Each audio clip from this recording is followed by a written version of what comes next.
विद्यार्थी बड़ा चालाक था, अपने प्रोफेसर के पास गया, बोले सर पाँव छुए। हाँ बोलो बोलो बेटा क्या बात है? बोले पिता आपके पिताजी तो अब नहीं है? बोले हाँ नहीं, उनको 5-7 साल हो गए। हाँ हाँ वही। कहना क्या चाहते हो? सर आपके पिताजी कल मेरे सपने में आए थे। ले क्या कह रहे थे? बोले तुम अपने प्रोफेसर के पास जाना, वो हमारा बेटा है, उससे कह देना कि तुम्हारे पिताजी ने कहा है कि इसे पास कर दो। पढ़े न पढ़े, लिखे न लिखे, पास कर दो इसे। अब आपके पिताजी की बात है, वो आगे आप समझे, हम तो सपने की बात कह रहे हैं। अध्यापक को लगा कि बड़ा चालाक है, ये धूर्त है। देखो इसने अपने को उत्तीर्ण कराने के लिए क्या योजना बनाई। प्रोफेसर बोला कल आना। दूसरे दिन सवेरे पड़े, बोले सुनो इधर आ। हाँ सर। बोले तुम झूठ बहुत बोलते हो। बोले क्यों? बोले आज हमारे पिताजी हमारे सपने में आए थे। बोले वो कह रहे थे वो लड़का बड़ा धूर्त है, दुष्ट है, उसको बिल्कुल पास मत करना। तो विद्यार्थी चुप हो गया। अध्यापक ने समझा कि हम सफल हो गए, जीत गए। पर विद्यार्थी थोड़ी देर में हाथ जोड़ के बोला सर आपकी मर्जी, हमें पास करें या फेल, लेकिन इस घटना से एक बात तो सिद्ध हो गई। क्या? बोले आप नाराज मत होना। क्या? बोले आपके बाप भी यार 2 कौड़ी के, हमसे कुछ कहते हैं आपसे कुछ कहते हैं,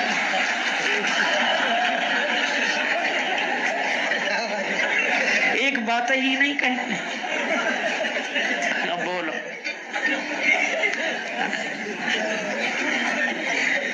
तो कुछ लोगों को सपने नहीं आते तो भी सुनाते, क्योंकि ऐसा हुआ ऐसा हुआ।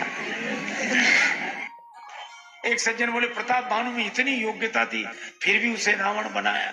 और रावण तो हमने कहा इसमें परेशानी? बोले परेशानी की तो बात ही, इतना योग्य व्यक्ति और रावण बना। हमने कहा आज भी श्री राम लीला होती है तो रावण योग्य कोई बनाया जाता है कि चाहे जिसको बना दिया जाता है? आज भी राम लीला हो तो रावण किसी योग्य कोई तो बनाया जाएगा। और दिखने में ही रावण दिखे और योग्यता ना हो। मैंने सुनी थी कि किसी गांव में श्री राम लीला थी, रावण का अभिनय करने वाला पात्र बीमार हो गया, उसे शहर में ले गए। बने कौन? और कोई एक बैठ जाए मुकुट लगा के आज का काम चलाना है। तो एक मिठाई बेचने वाला हलवाई था, बुद्धू, मोटा ताजा। गांव वालों ने कहा बड़ा योग्य है और अपनी अभिनय की कला को छिपा के रखता, आप तो पीछे पड़ जाना। वो बेचारा बुद्धू नाम इसलिए रखा था, बहुत सरल आदमी। रामलीला कमेटी वाले गए कि हमारी लाज रख लो। बुद्धू बोला मिठाई बेचते हैं कि लाज रखते हैं? भैया तुम रावण बन जाओ। बोला हमें कुछ नहीं आता। बोले यही तो आपकी महानता है कि छिपा के रखते हैं आप अपनी कला। अब वो बहुत मना करे, बोले नहीं नहीं नहीं। पर बुद्धू कैसा जो मान ना जाए। बोले तो अच्छा कहना क्या है? बोले कुछ नहीं कहना, आप तो योग्य हो, आप इतना ही कहना कि मैं दशानन हूं, मैं लंकापति हूं, बस। बुद्धू मान गए। दिन भर यही रटे लोग, मिठाई खरीदने आए, मैं लंकापति हूं, मैं दशानन हूं। तो क्या हो गया इस बुद्धू को? रात्रि को जब स्टेज पे मंच में मुकुट लगा के बिठाया बुद्धू, तो उसका शरीर तो ऐसा लगे कि हाँ सचमुच। पर लीला मंडली में जो अंगद जी बने थे, विनोदी स्वभाव को, उनको पता था। उन्होंने और कोई पाठ तो दिया नहीं, अंगद जी जैसे ही सामने आए तो और तो कुछ कहा नहीं, यही कहा कि बता तेरा क्या नाम? मूर्ख बता दे बेगी का है तिहारो, नाम पूछो चाहता अंगद श्री राम को सहाय। सो घबरा गया और एक ही सांस में बोल के मैं लंकापति हूँ, मैं दशानन हूँ। जाको भय माने राजेश देश देशन के, सोई 10 शीश नहीं करत बड़ाई हो। तो बोलो बाली सत्य सत्य भाखो बहन, नाई सिर तिहारो तलवार ते उड़ाई हो। और जो तलवार दिखाई तो रावण घबरा गया जो बना था। तो कहा कि नाई सिर तिहारो तलवार ते उड़ाई हो।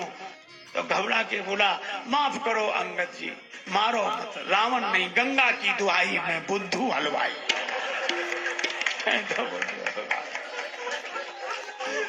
तो ऐसे वैसे को रावण बनाएंगे तो यही होगा।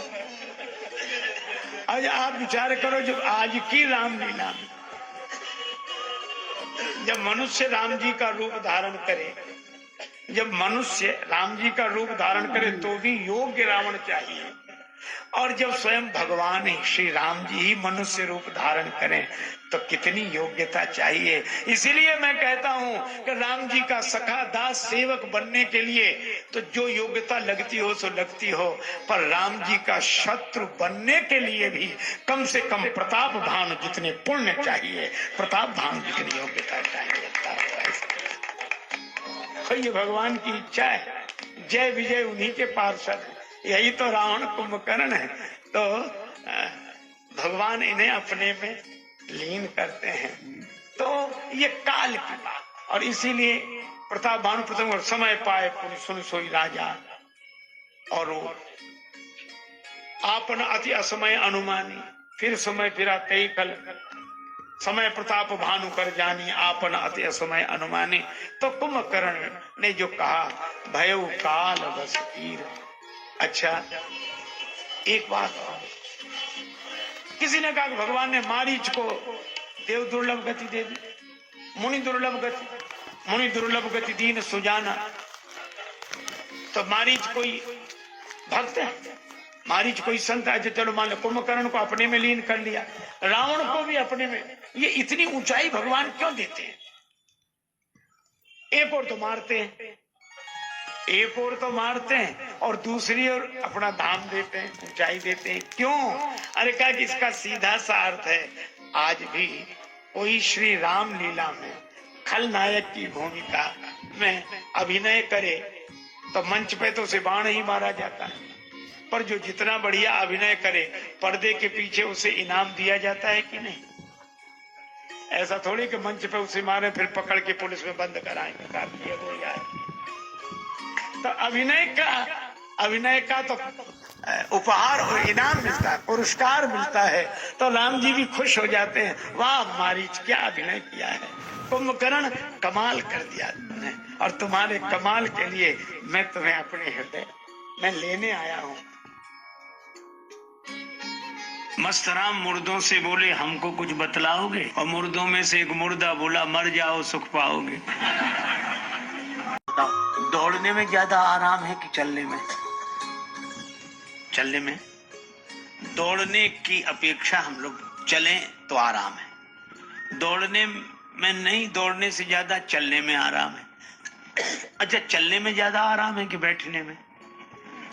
तो कहेंगे बैठने में ज्यादा। अच्छा एक बात बताओ, बैठने में ज्यादा आराम है कि लेटने में? लेटने में। बड़ा बिल्कुल सही।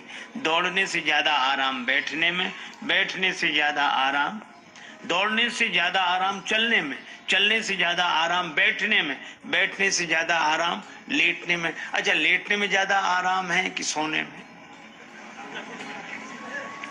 नींद नहीं आती तो कहते नींद आ जाए बस, तो लेटने से ज्यादा आराम है सोने में। अच्छा एक बात बताना, सोने में ज्यादा आराम है कि मरने में? कह दे रहे महाराज ये कहाँ की बात कर रहे हो, ये यहीं तक ठीक है, यहीं। मैं उस मरने की बात नहीं कह रहा, मैं यह कह रहा हूं, आपने देखा होगा नदी में जब डूबता है जिंदा आदमी डूबता है, मुर्दा डूबता ही नहीं।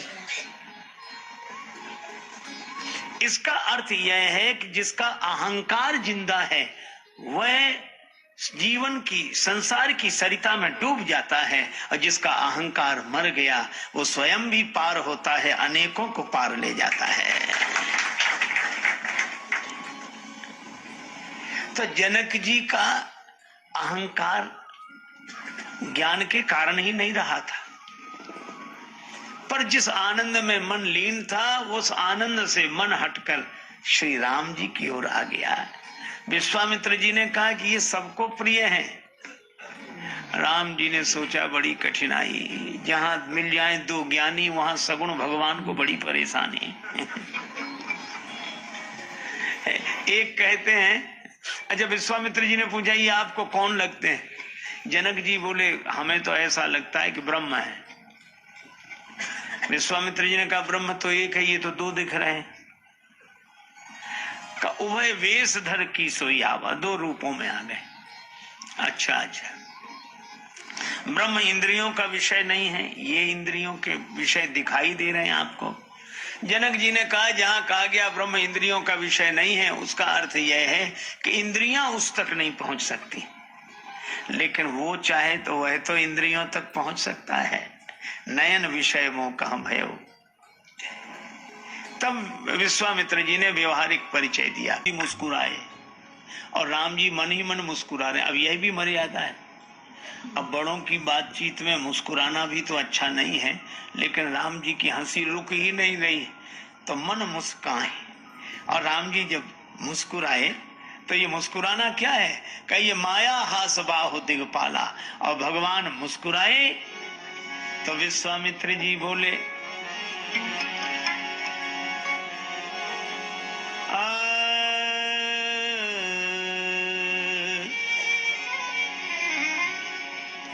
ये अयोध्या नरेश महाराज दशरथ के पुत्र हैं। अच्छा, आप इन्हें ले, हाँ मांग लाए थे, क्यों? हमारे यज्ञ की रक्षा होनी थी। जनक जी को आश्चर्य हुआ कि इन्होंने यज्ञ की रक्षा की। हाँ, तो आपका यज्ञ सफल हुआ? विश्वामित्र जी मुस्कुरा कर बोले राजन, आपके यहाँ भी तो यज्ञ है, अनुभव कर लेना। जिनके कारण हमारा यज्ञ पूरा हुआ, उनके कारण आपका भी यज्ञ पूरा होगा। श्री धाम वृंदावन में एक सज्जन नेत्र बंद किए बैठे, बिल्कुल कमर सीधी किए, आंख बंद किए। हमारे ब्रजवासी तो बड़े ब्रज रस रसिक, उधर से निकले और संत को बिल्कुल सिद्धासन में कमर सीधी किए हुए, नेत्र बंद किए हुए बैठे देखा। तो एक ब्रजवासी ने कहा, बाबा क्या कर रहे हो? एक संत आंखें बंद तो बाबा ने नेत्र खोल कर देखते नहीं, हास्य कथा आत्मचिंतन कर रहे हैं। ब्रजवासी बोला कि बाबा सब जगह आंख मूंदने का फल तो वृंदावन का दर्शन है, तुम वृंदावन में भी आंख मूंदे बैठे हो। हाँ, हम चिंतन कर रहे हैं। तो ब्रजवासी ने कहा कि नेत्र बंद किया तो खोलना नहीं, नेत्र बंद किए ही रहना, और अगर नेत्र खोल दिए तो फिर बंद नहीं कर पाओगे। क्यों? उसने कहा, जोलो तो है नंद को कुमार नहीं दीठ पर्यो, तोलो तू बैठ के ब्रह्म को विचारी ले। जब तक श्री कृष्ण का दर्शन नहीं हुआ,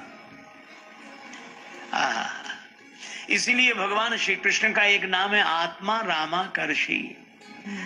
आप तो काम पूर्ण काम आत्मा राम महात्माओं के मन को भी अपनी ओर जो खींच ले, वे भगवान। बड़े बड़े मुनि भगवान के इस रूप रस माधुरी का पान करते हैं। जनक जी विश्वामित्र जी सहित सब मुनि मंडली को लेकर चले। अब ठहराएं कहाँ?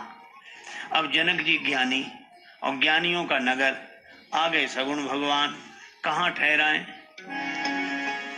तब तुलसीदास जी कहते हैं, सुंदर सदन सुखद, सुंदर सदन सुखद, सब काला तहाँ बास ले दीन भुवाला। विशेषता क्या? सभी ऋतुओं में सुखद, तहाँ बास लय दीन, लेकर दिया। ये भवन किसी का था, लेकर दिया। इसका अर्थ जिसका भवन था उससे खाली कराया, उससे लिया, फिर श्री राम जी को रहने के लिए दिया। तो ये भवन किसका? तब श्री तुलसीदास जी कहते हैं, सिय निवास सुंदर सदन शोभा किमि कही जात। यह श्री सीता जी का निवास स्थल है। सगुण भगवान ज्ञानी के यहाँ आ गए, तो ज्ञानी के यहाँ भक्ति का भवन है।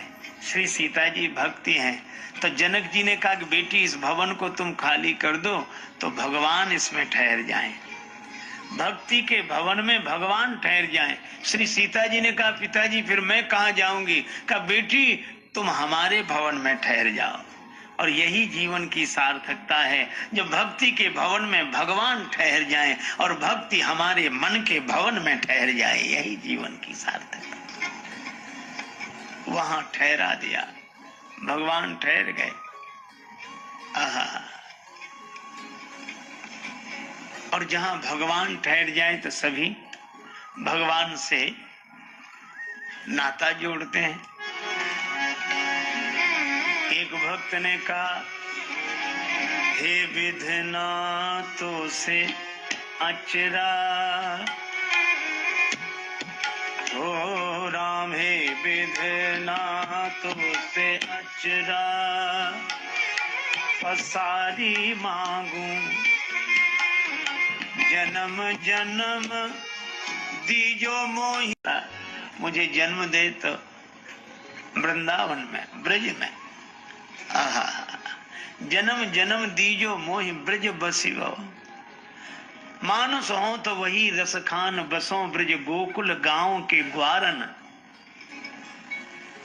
और जो पशु हो तो कहा बस मेरो, चरो नित नंद की धैनु मझारन। और जो खग हो तो बसेरो करो, मिल कालिंदी कूल कदम्ब की डारन। और पाहन हो तो वही गिरी को, जो धर्यो कर छत्र पुरंदर कारण।